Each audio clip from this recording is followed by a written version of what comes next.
Nesta quarta-feira, o Tribunal Superior Eleitoral ofereceu aos brasileiros mais uma garantia da segurança das urnas eletrônicas.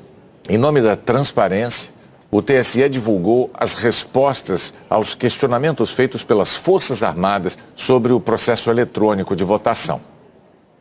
Na semana passada, durante uma live em uma rede social, o presidente Jair Bolsonaro disse que o Exército havia enviado perguntas ao TSE e identificado dezenas de vulnerabilidades nas urnas eletrônicas, sem especificar quais seriam.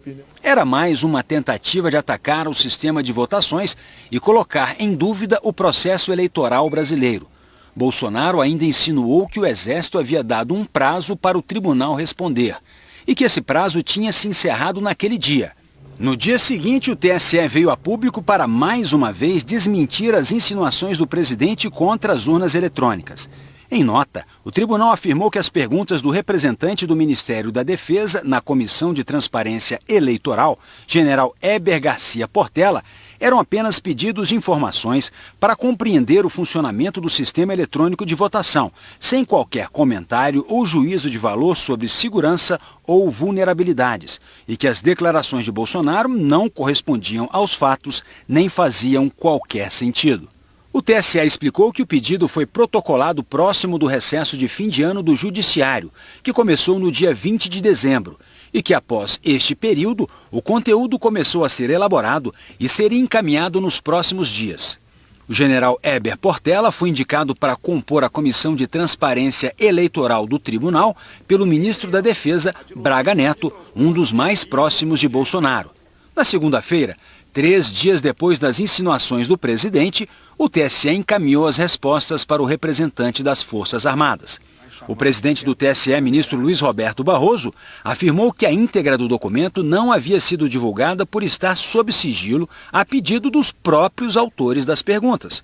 Mas hoje o tribunal decidiu divulgar o relatório diante do vazamento da existência, bem como do próprio teor das perguntas.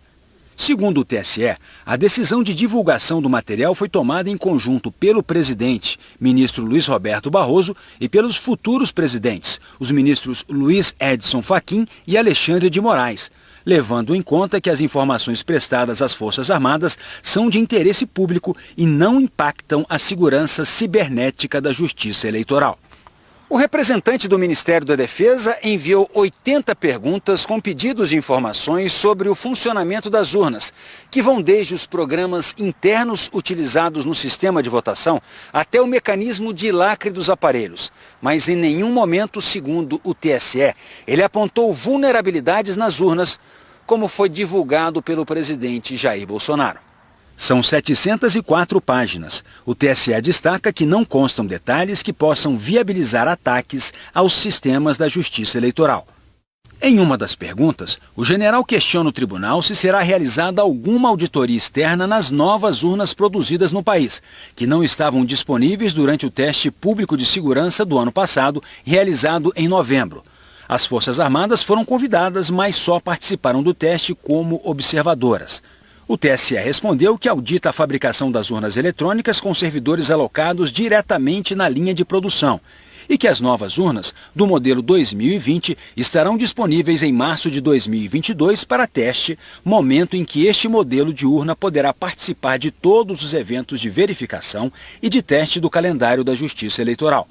Em outra pergunta, o representante do Ministério da Defesa quis saber como garantir que eleitores que apresentaram justificativa eleitoral em razão de impedimento para comparecer no dia da votação não constem como votado numa determinada eleição. O TSE explicou que a urna eletrônica é desconectada de qualquer tipo de rede de dados e que não é possível conhecer no momento da votação se o eleitor já apresentou justificativa em outro município, mas garantiu que ao final da votação a urna gera, dentre outros, arquivo contendo a informação dos eleitores que compareceram e daqueles que faltaram. Ao processar esse arquivo... Quai, seu app de vídeos curtos.